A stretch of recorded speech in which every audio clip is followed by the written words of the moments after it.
are going to be counting down some of my top 5 favorite games of the decade. Now, most of these are in recent memory. This is not going to be a short video by any means whatsoever, but you know what? I'm doing it anyway, so you know what? Just pull through. So, here at number 5, we have Call of Duty Warzone. Now, I know everybody's saying, oh, another Call of Duty, oh, another shooting game, oh, another insert buzzword here, but I personally think that Call of Duty Warzone is a really good take on the Battle Royale because it just fixes so many things that other Battle Royales haven't fixed. Like, obviously, when you drop and you're just sitting there, you don't have any gun, you just got your pickaxe out, and then all of a sudden some dude that landed on the roof on top of you, who opened the chest and got the gun, just shoots you and then you lose. They fixed this with the Glock. Like, obviously the Glock isn't that good of a weapon, but it's meant to be like, your first defense. And then, obviously, if you die with the Glock, you go to the Gulag, and you immediately get a chance to escape, and your friends, and you don't have to rely on your friends, like, or beat you. So if you're, like, playing with bots, bots as in bad people, or literal bots, I don't know what Battle Royales you're playing, but, like, you don't have to rely on them. And I just think that that's a really cool thing. Now, number 4, we have Titanfall 2. Now, Titanfall 2 is a game that I don't know if a lot of you have probably heard of. Titanfall 2 was a shooter developed in 2016 by the studio known as the same people that made Apex Legends. It was Respawn Entertainment. Sorry for the blank there, but it was Respawn Entertainment. They are the ones that made the game.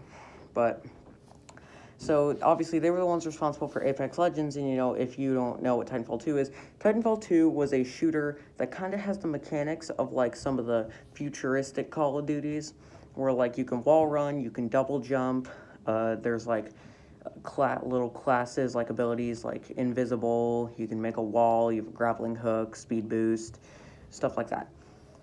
But the one thing that made Titanfall 2 a unique shooter was the Titans. Now, the Titans, you could select from a few of them. There were it was like these big robots that you would get over time, kind of like charging the ultimate in a hero shooter like Overwatch. But you would get them, you would call them in, you would get in them, and then you would just fight. Now, obviously, on paper, this seems broken, like, oh, what if you get the mech first? But the balancing on the mechs is so simple because the mechs are, like, hard as rock, but soft as paper mache. It's this perfect balance because you have 3 weapons as a pilot, which is your primary weapon, your secondary weapon, and your anti-Titan weapon. Now, obviously, your anti-Titan weapon is meant to, destroy the Titans, obviously, and so it's really easy to, like, blow up the enemy Titans because, obviously, you have, like, your giant laser gun, your grenade launcher, your homing rockets, your energy electro balls and stuff. So it's just a really good balancing. And now, the game did have DLC, but they made the great executive decision to make it so that you don't have to buy the DLC. The DLC was just a free patch download that you would download, and then you would instantly be able to unlock all the new content, which I thought was amazing. Now, at number 3, we have Super Smash Bros. Ultimate. Now, Super Smash Bros. Ultimate was a game developed by Nintendo either in 2018 or 2019, I don't remember one of those years, but it's one of the greatest party fighting games out there, if not the only, or if not the best. Super Smash Bros. Combines a lot of characters from different Nintendo games, and obviously some of the DLC characters like Cloud from Final Fantasy, Joker from Persona 5, wink wink, and Min Min from ARMS, who is the latest character. Now, obviously, there are a lot more. There's, like, over 75 characters in the game. I think there's, like, 81 or something now, counting Min Min. But overall, the game is really good. The online is not amazing, but World of Light is pretty cool if you're into that sort of thing. But overall, the game is, like, absolutely amazing, and I would really suggest you check it out. There's not really a lot to say about it. It's also just really simple and easy to get into. So, that's another great thing about it. And then, when you're bored or when you're by yourself, or if you want a game that you can play with family on your Switch, the Switch is meant to be kind of like a family console anyway, so a lot of the games are there, like Mario Party, obviously Smash Bros., and things like that. Now, at number 2, we have a game that I don't think any of you would expect to put up here. Paladins. Paladins was a game developed by Hi-Rez Studios starting all the way back in 2012. Now, Paladins kind of got most of its popularity from the Overwatch clone remarks it gave. I currently disagree with them because it's a hero shooter and that's really all there is to it. But overall, Paladins is a obviously free-to-play made by Hi-Rez Studios, one of the most untrustworthy developers, but they have done a lot of things that are better than Overwatch, like the competitive system. Like, with the competitive system, there's like a character mastery system, so that you can do in any mode, but the more the more you level up a character, the more you unlock like gold cards, and then eventually you can unlock cosmetics, and then eventually a golden weapon at level 50. But so what they did to balance the competitive, they made like an anti-one trick. Like, so you have to be at least level 10, or you have to be at least, I think, like level 20 player level, and then level 10 with at least 5 characters, which I think is awesome, and I think that really helps the competitive scene of the game. And also you can choose what mode you want to queue, which is just another simple fix, which I think is amazing, and I think Overwatch should do before it inevitably falls into the pit of death. Now, at number 1, we have a game that I would love to talk about for so long. It is Persona 5 or Persona 5 Royal. Either one counts. But Persona 5 is a game developed by Atlus Studios. Persona 5 was developed in 2016. Persona 5 Royal was developed just last year.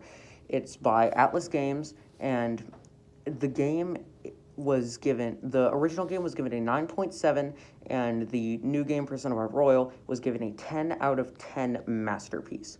And it is well-deserved, because unlike the reevaluation of the Overwatch that didn't deserve the 10 out of 10 it got, but Persona 5 Royal is a game about you.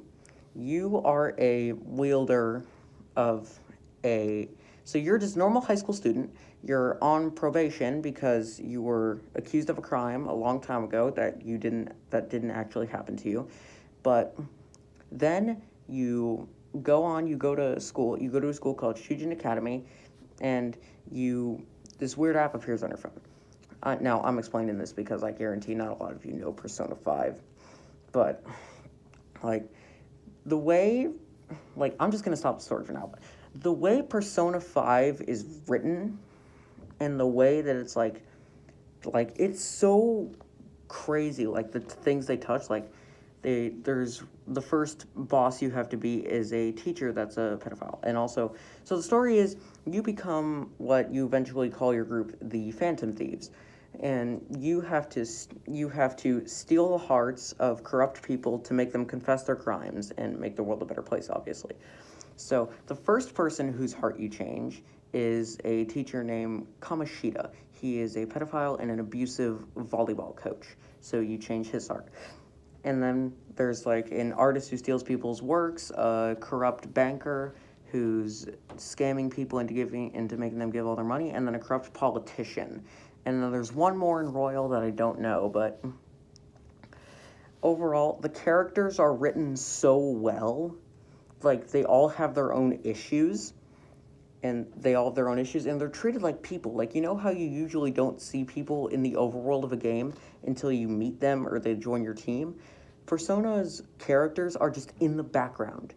Like, at the school, you'll see some of the people that will join your team in the future, because they're actual people, not characters. It's one of the greatest decisions, and oh my god, don't even get me started on the music. The music is heavenly. I think I might give you guys a taste of the music.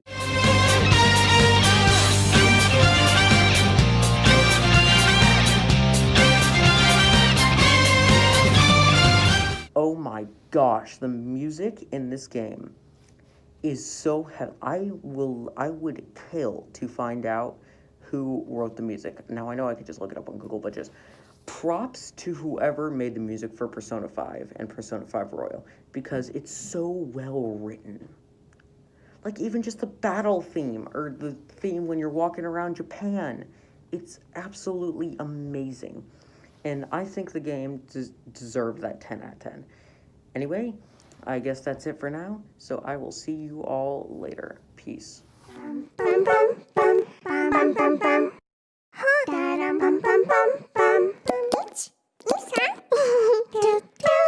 care.